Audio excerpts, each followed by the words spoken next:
É com muita alegria que estamos aqui hoje, com cada um de vocês, na nossa casa maravilhosa de oração e radiação espírita cristã. Estou aqui desde os 12 anos de idade e sou grata a Jesus por isso. Que Jesus abençoe a cada um de nós aqui presentes, encarnados, desencarnados e internautas. Parábola do bom samaritano. Essa parábola, ela está contida dentro do Evangelho segundo o Espiritismo, capítulo 15, fora da caridade não há salvação.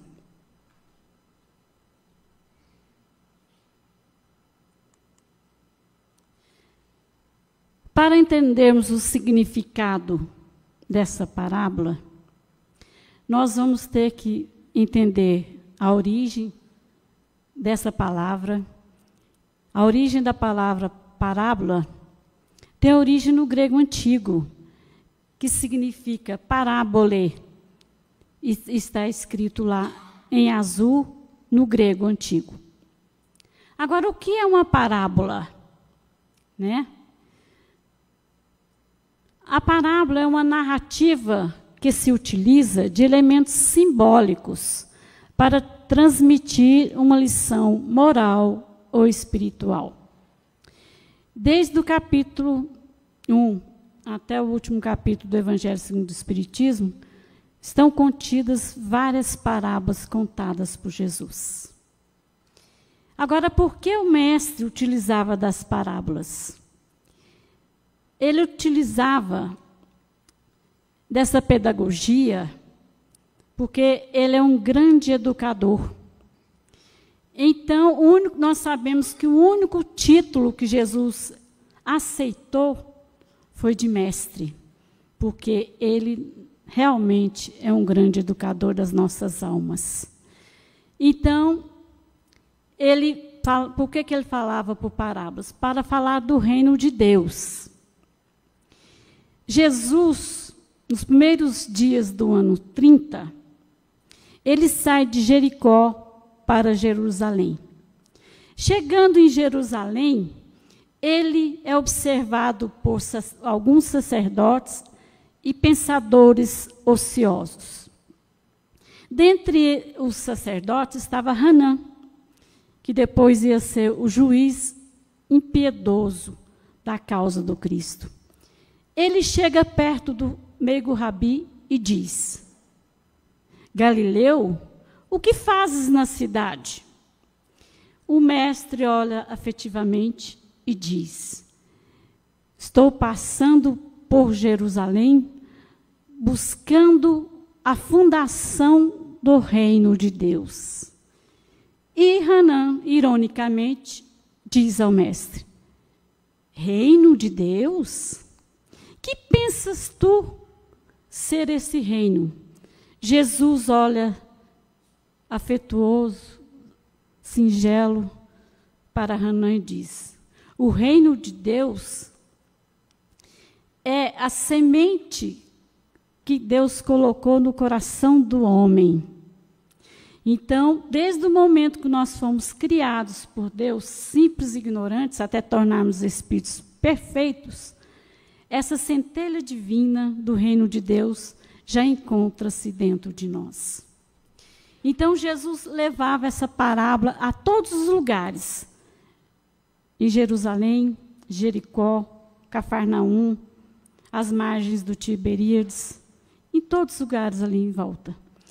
E ele utilizava essa parábola porque é uma narrativa histórica que prendia a atenção de todos.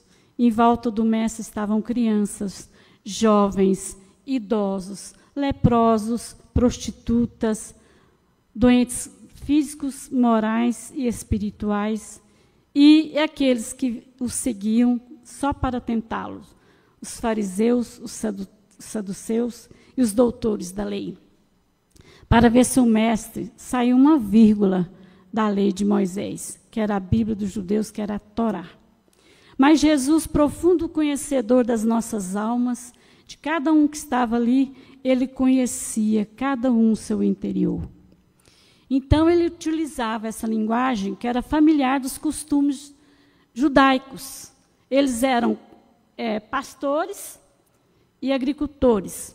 Tanto é que nas parábolas temos lá o bode, as ovelhas, a semente, que é a parábola do semeador, que é o próprio Cristo que saiu a semear nos corações humanos, né? O trigo e o joio, separando dentro de nós as coisas boas das coisas negativas. Ele usava a natureza da criação para trazer a grande revelação desse reino de Deus, que vai ser compatível com a evolução espiritual de cada um de nós. Nós sabemos que nós estamos aqui neste planeta Terra, que é considerado um mundo de expiação e prova, que habitam aqui encarnados, desencarnados, que vieram para educar e não para sofrer. Nós estamos aqui para nos educar, e o Evangelho é a cura. Jesus é o modelo e guia, não afastemos dele.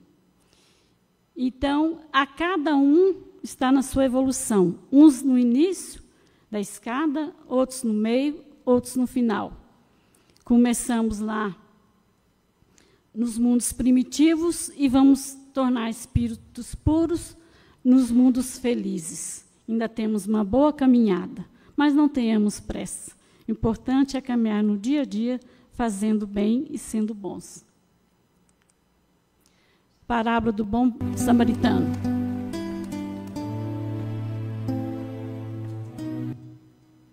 Então, levantando-se, disse-lhe um doutor da lei para o tentar: Mestre, que preciso fazer para possuir a vida eterna? Respondeu-lhe Jesus: O que é o que está escrito na lei? O que é o que lês nela? Ele respondeu: Amarás o Senhor teu Deus de todo o coração, de toda a tua alma, com todas as tuas forças e de todo o teu espírito, e a teu próximo, como a ti mesmo. Disse-lhe Jesus: Respondeste muito bem, faze isso e viverás. Mas o homem, querendo parecer que era um justo, diz a Jesus: Quem é o meu próximo?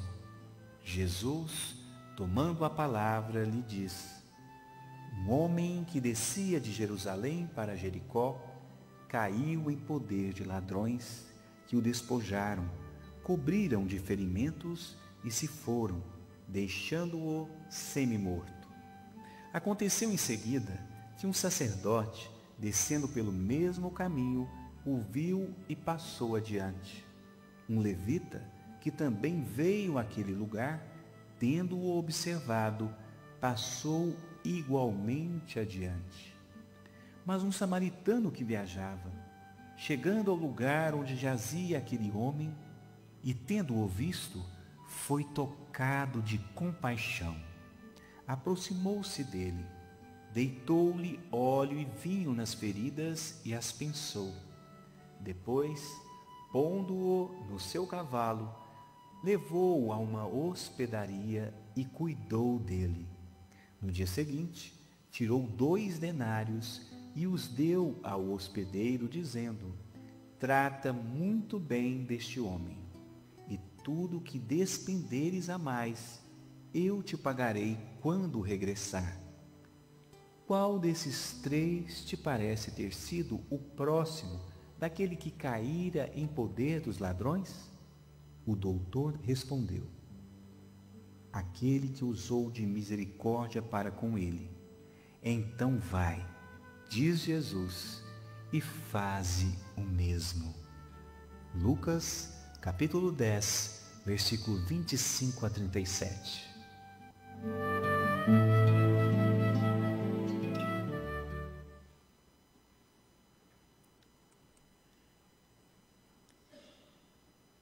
Essa parábola, Jesus exemplifica como se deve praticar a caridade para com o próximo, sendo a única condição para a salvação. E lembrando que nós temos que pensar na caridade conforme Jesus, né? Ele dizia que a caridade é benevolência para com todos, indulgência para as imperfeições alheias e perdão das ofensas. E a parábola começa, na primeira frase do parágrafo, com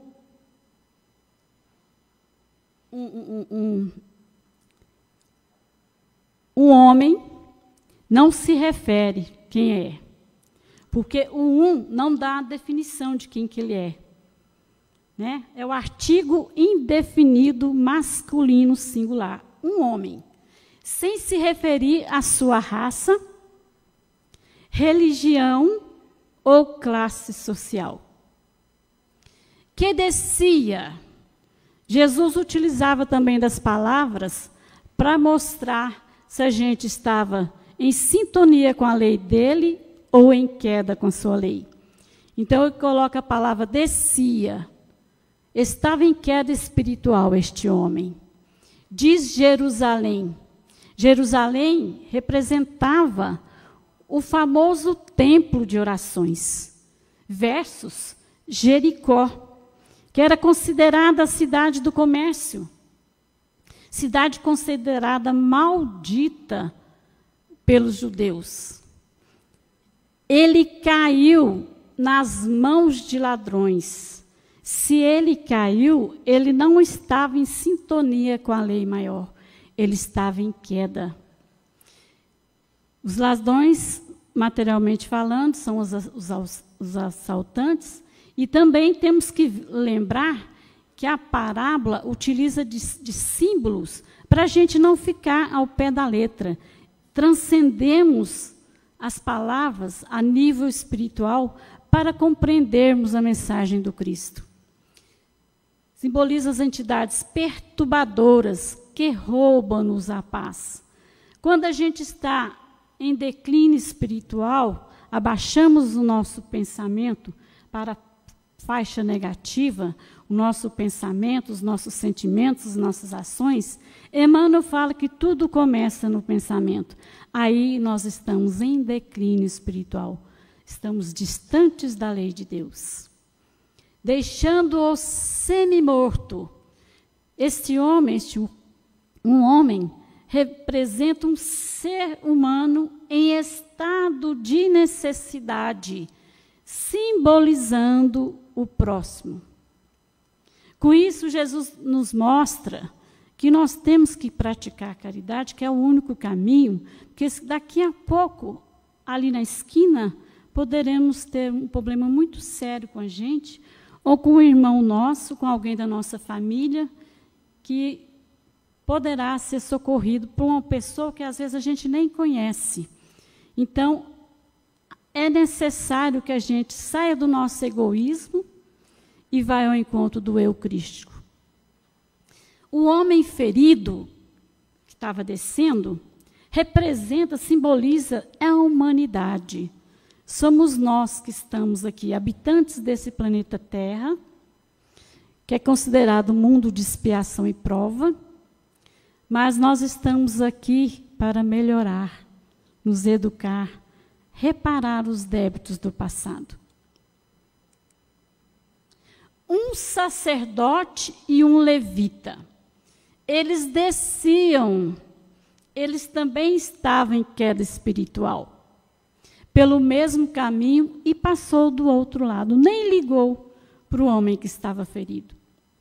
O sacerdote e o levita são líderes da religião dos judeus, não eram sensíveis à dor humana.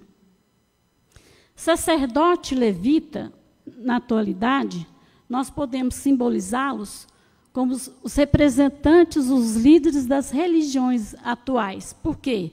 Não basta ter o conhecimento da lei de Deus, mas é necessário cumpri-la.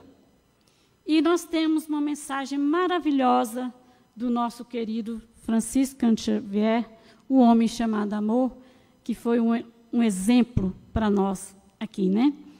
Se soubéssemos quão terrível é o resultado de nosso desrespeito as leis divinas, jamais nos afastaríamos do caminho reto.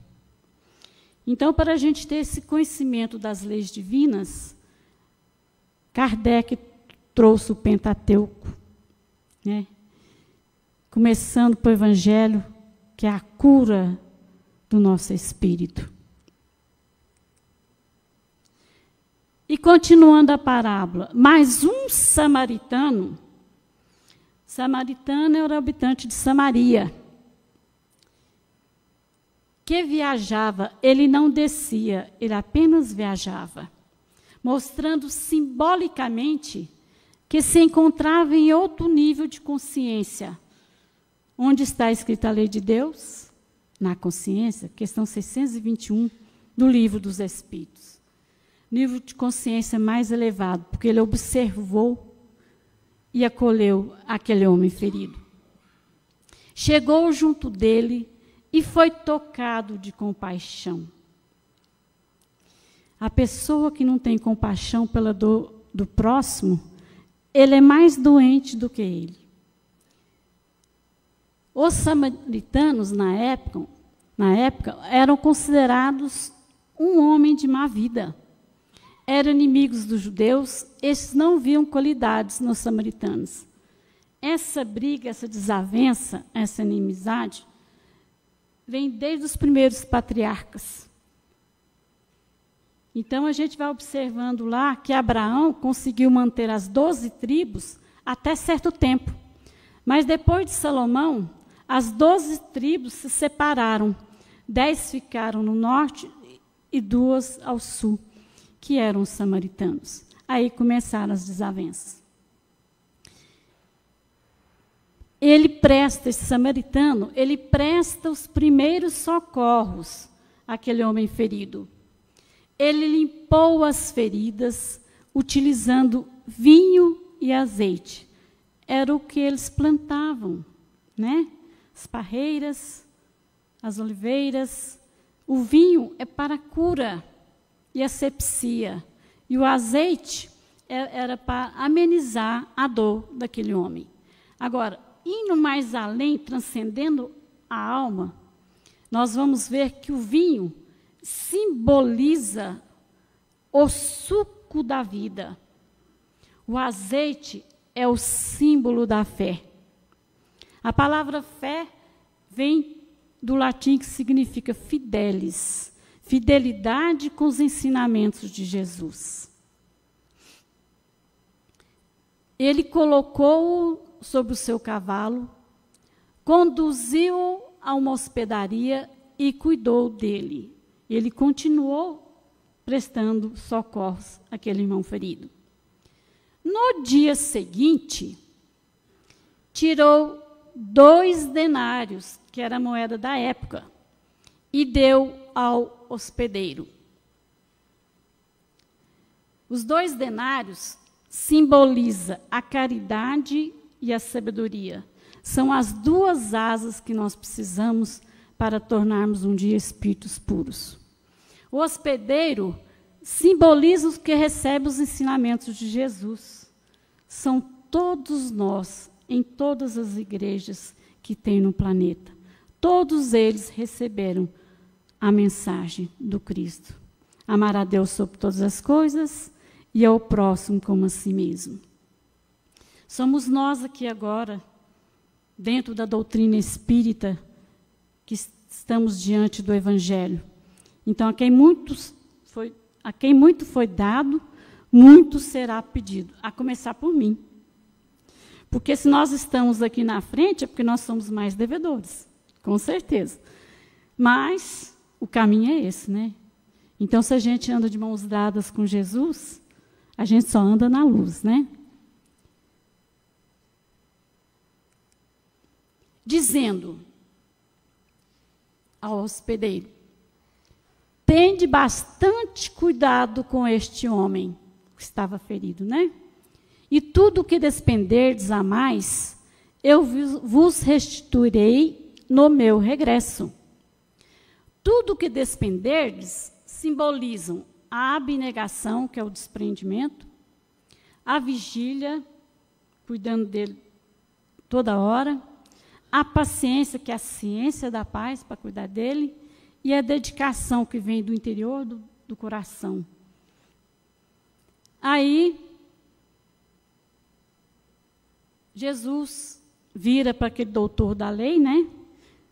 Segundo Haroldo Dutra, os doutores da lei, eles estudavam mais de 10 anos a Bíblia dos judeus, que era a Torá, para eles serem os doutores da lei.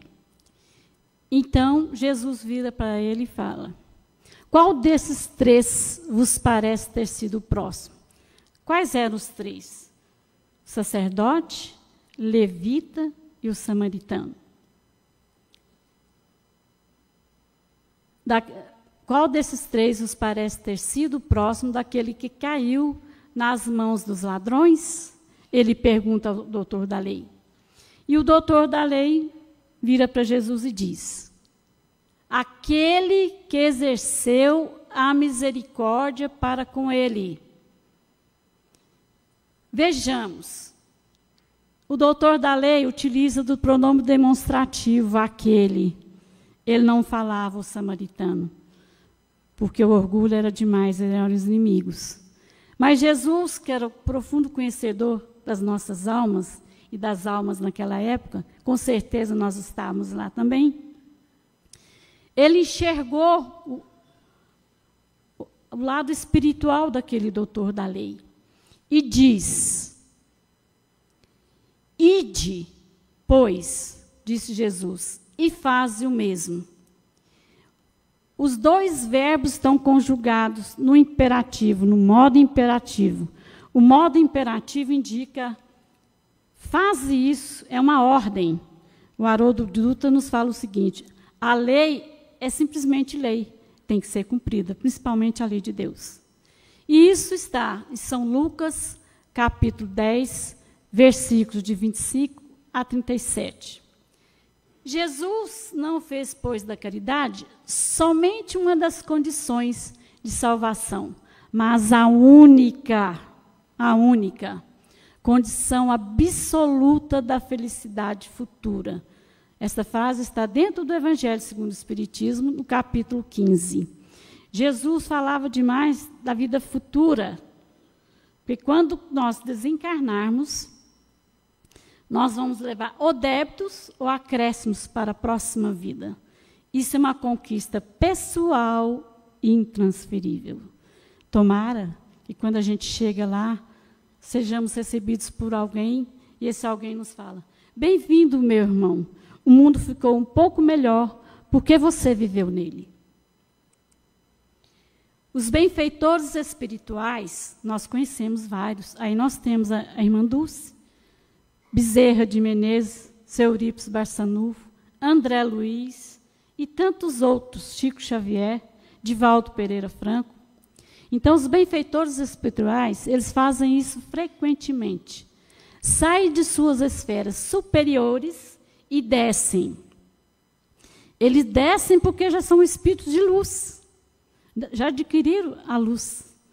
Então, eles descem a Jericó dos nossos corações, ainda preso aos interesses transitórios do mundo. E Chico Xavier traz uma mensagem linda.